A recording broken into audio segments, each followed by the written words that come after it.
Hey everyone, this is MusicTechHelpGuy, and today I want to talk about 10 new features that Logic Pro 10 absolutely should consider adding in the next major update. So basically, these are just 10 things that I think Logic is currently lacking.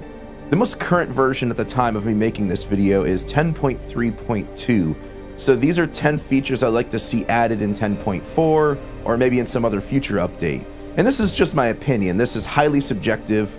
These are just features that I constantly ask myself, why doesn't Logic already do this? But please feel free to leave a comment below if there's anything you think I left out.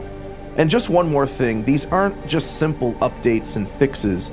These are brand new features that I'd like to see in Logic. So for example, I'd love to see flex pitch work better and have that updated and not create as many artifacts and noise when it's turned on.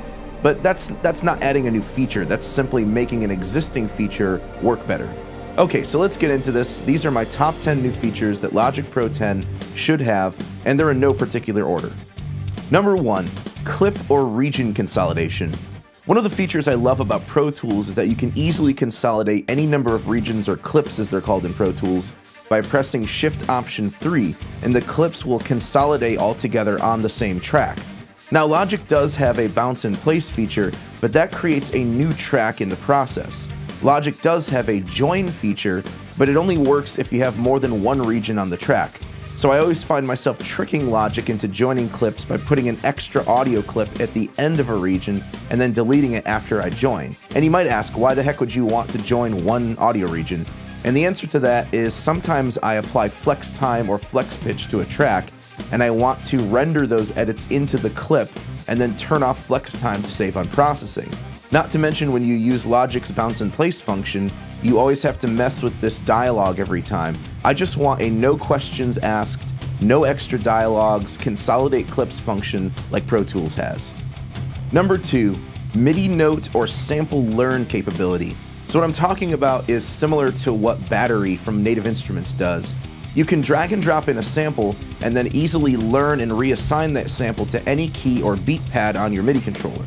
And yes, if you know all of your MIDI note numbers, you can use the EXS24 or Ultrabeat to map the samples, but sometimes I just want to drag and drop in some drum samples and quickly map them to the beat pads on my MIDI controller without having to deal with note numbers and whatnot. Number 3, clip triggering. So I'd like to see something similar to Ableton Live's session view, so time left and right really isn't represented here, but the different clips and groups of clips are shown vertically. So this allows you to build musical arrangements by triggering groups of clips or individual clips with a mouse click, or by assigning triggers to different keys or beat pads on your MIDI controller. So a new feature like this would really take Logic to a new level when it comes to live performance, and it's also just a cool new workflow for song building and arrangement building. Number 4, a new score editor. I know, Logic already has a score editor, but it's awful, and we all know it's awful.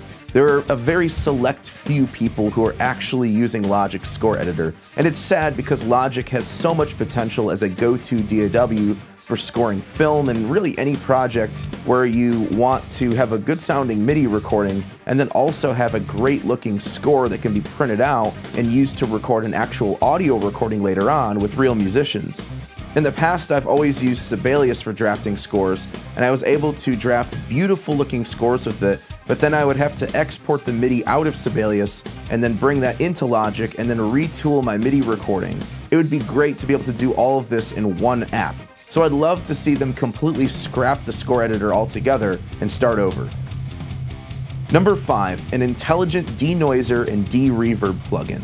So I might be asking for a lot here, but I'd love to see the smart denoiser functions of the X-Noise plugin from Waves, and the denoise and de-reverb capabilities of Acusonus's Era D plugin wrapped up into one plugin in Logic. This is a pretty important feature for me because I do a lot of voiceover work for YouTube, and I also use a lot of lapel mics for video work. Or sometimes I'm just using microphones that aren't in optimal acoustic spaces. So getting rid of noise and reverb in voice recordings is a must for me. And to be fair, Logic has a denoiser, it's just not very good. Not to mention, in newer versions of Logic, it seems to be completely non-existent until you hold Option while clicking on your effects insert, and a legacy option will show up at the bottom, allowing you to select the denoiser.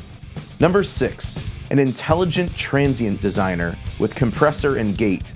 One of my favorite plugins for mixing drums is Drum Leveler from SoundRadix.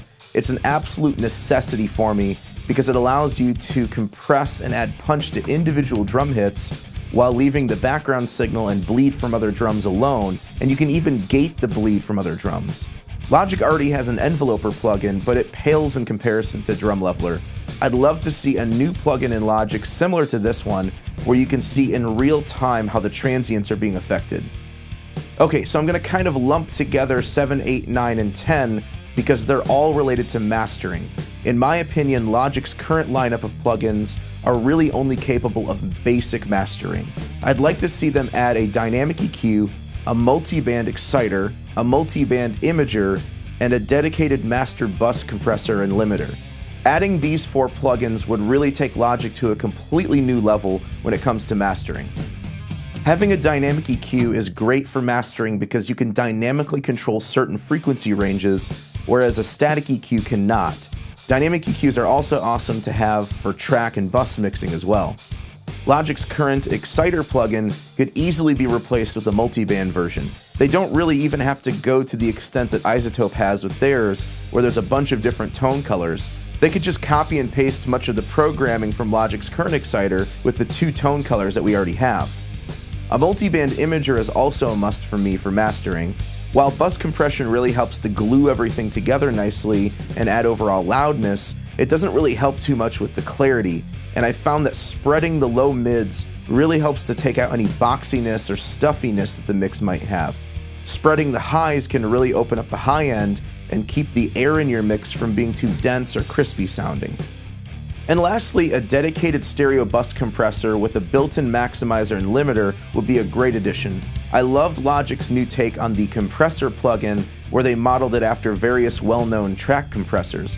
I'd love to see them model the API 2500, the Manley Veramu, the SSL 4000, the Focusrite Red, and the Fairchild 670, and put these into a bus compressor similar to the way they updated the compressor plugin. The models don't have to be perfect, but as long as they more or less match the tone and vibe of what you get from those analog units, that would be good enough for me. Put a nice transparent brick wall limiter on the output of the plugin, and with the 3 other plugins I mentioned, Logic would be a great start for mastering with no third-party plugins. Okay guys, so that's my top 10 new features that Logic should have in my opinion. And I realize these are pretty bold additions, but these 10 things could really take Logic to a new level, and if Apple added these features and improved upon their current tools, like Flex Pitch for example, they could really dominate the DAW market in the same way that they've dominated other markets like smartphones and computers.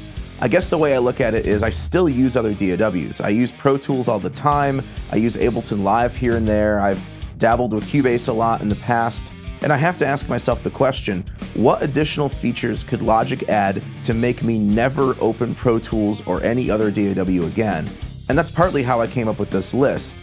And then there's the added cost as well. This sort of development would probably raise the base price for Logic, and you know what? I'm fine with that. Logic's already one of the cheapest, if not the cheapest DAW on the market today. So what's an extra $100 or $200 if you'd have to buy $2,000 worth of third-party plugins and additional software to get these features? So if there are any added features you'd like to see that you think I left out, leave a comment below. I hope you guys enjoyed this video. Thank you for the continued support, and thanks for watching. And if you made it this far, yes, my voice is still wrecked today, if you can't already tell, and I've had to hold off on the latest Logic video because I actually need to be able to sing for that video. So it's coming, I promise. I just need time for my voice to recover. See ya.